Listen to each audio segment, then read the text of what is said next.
వాజ్పేయి గారి విగ్రహం పెట్టాలని ఒక మాట అంటే నాకు పాత రోజులు జ్ఞాపకం వచ్చాయి. ఇమ్మీడియట్ గా చెప్పాను, ఆ నాయకుడికి మనందరం కూడా గుర్తుపెట్టుకోవాల్సింది, చరిత్ర గుర్తుపెట్టుకునే విధంగా అమరావతిలో గణనీయమైనటువంటి నివాళులు అర్పిస్తామని నేను వారికి చెప్పా. దాని ప్రకారమే ఈరోజు చూస్తే ఒక చరిత్రను క్రియేట్ చేసే విధంగా మనం ఇక్కడ పెట్టాం.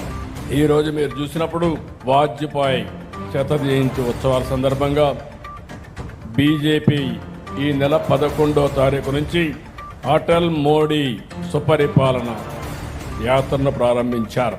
నేను చూశాను, వాచ్ చేస్తా వచ్చాను.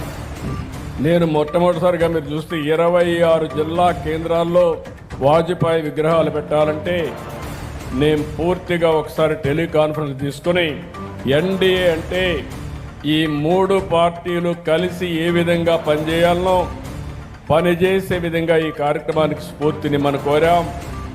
ఈరోజు అన్ని జిల్లాల్లో అందరూ కలిసి పనిచేశారు, ఒక చరిత్ర సృష్టించారు. ఈరోజు ఇక్కడ చూస్తే 14 అడుగుల వాజ్పేయి విగ్రహాన్ని ఇక్కడ మనం పెట్టుకున్నాం.